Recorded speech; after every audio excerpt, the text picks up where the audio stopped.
A book from the Chronicles of Mohi. Many, many ages ago there reigned in Juam a king called Ti.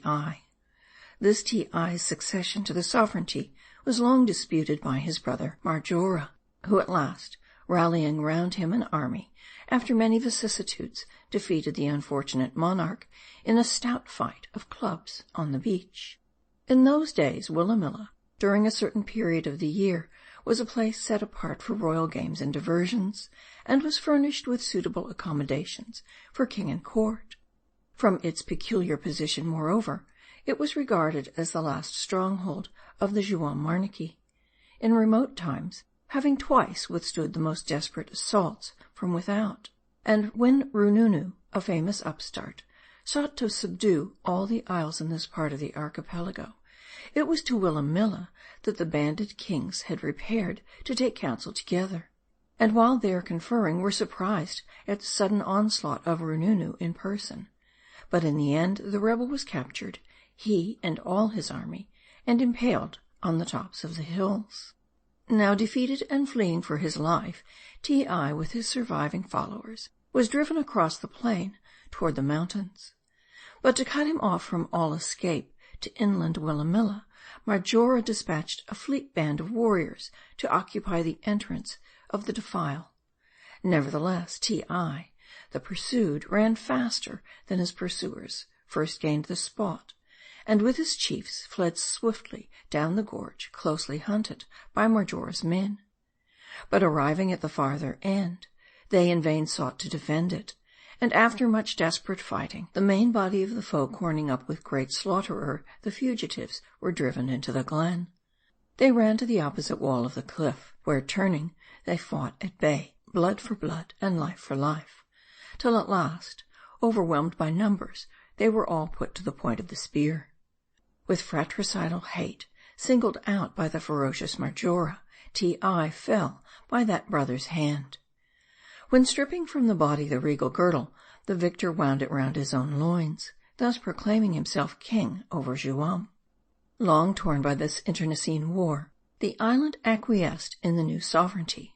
But at length a sacred oracle declared that since the conqueror had slain his brother in deep Willamilla, so that Ti never more issued from that refuge of death, therefore the same fate should be Marjora's, for never, thenceforth, from that glen should he go forth, neither Marjora, nor any son of his girdled loins, nor his sons' sons, nor the uttermost scion of his race. But except this denunciation, naught was denounced against the usurper, who, mindful of the tenure by which he reigned, ruled over the island for many moons, at his death bequeathing the girdle to his son.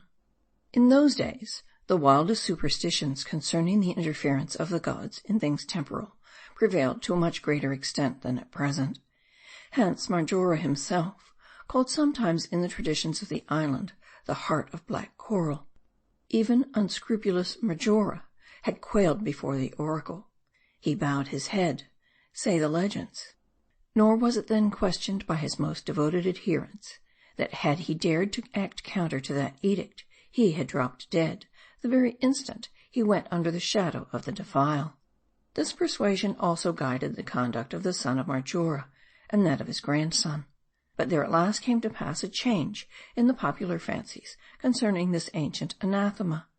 The penalty denounced against the posterity of the usurper, should they issue from the glen, came to be regarded as only applicable to the invested monarch, not to his relatives or heirs.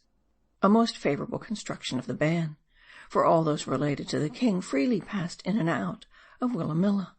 From the time of the usurpation, there had always been observed a certain ceremony upon investing the heir to the sovereignty with the girdle of Ti.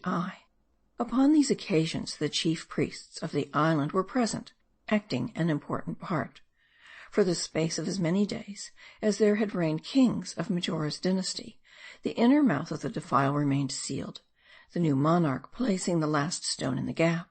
This symbolized his relinquishment forever of all purpose of passing out of the glen, and without this observance was no king girdled in Juam.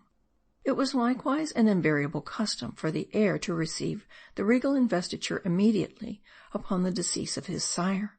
No delay was permitted, and instantly upon being girdled, he proceeded to take part in the ceremony of closing the cave, his predecessor yet remaining uninterred on the purple mat where he died.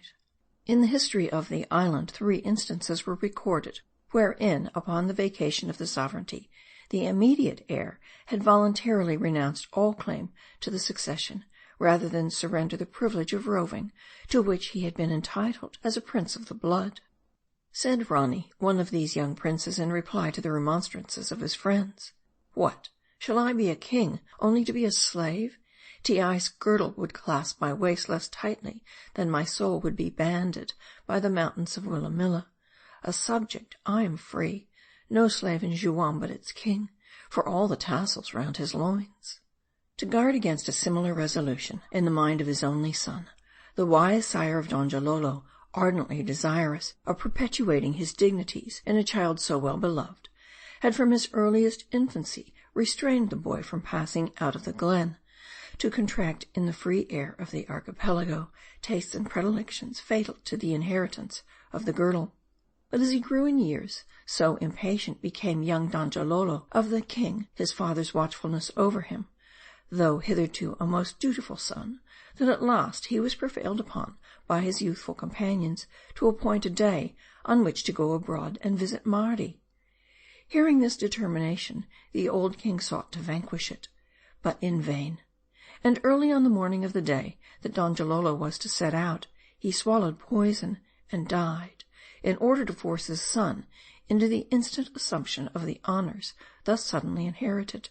The event, but not its dreadful circumstances, was communicated to the prince, as with a gay party of young chiefs he was about to enter the mouth of the defile. "My sire dead!" cried Donjalolo. "So sudden, it seems a bolt from heaven." And bursting into exclamations of grief, he wept upon the bosom of Talara, his friend. But starting from his side, "My fate converges to a point. If I but cross that shadow, my kingdom is lost. One lifting of my foot, and the girdle goes to my proud uncle Darfi, who would so joy to be my master.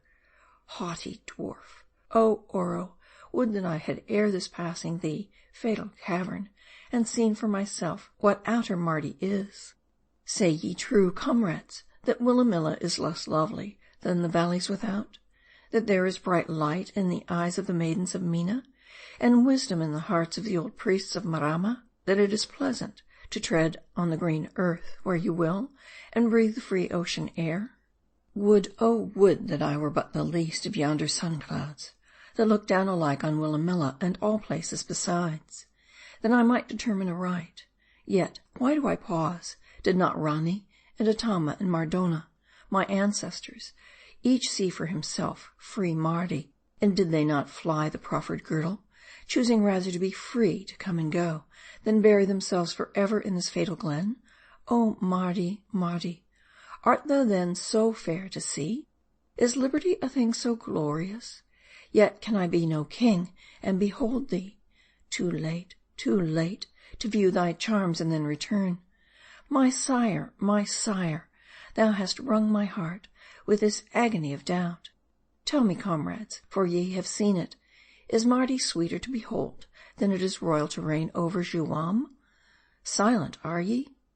Knowing what ye do, were ye me, would ye be kings?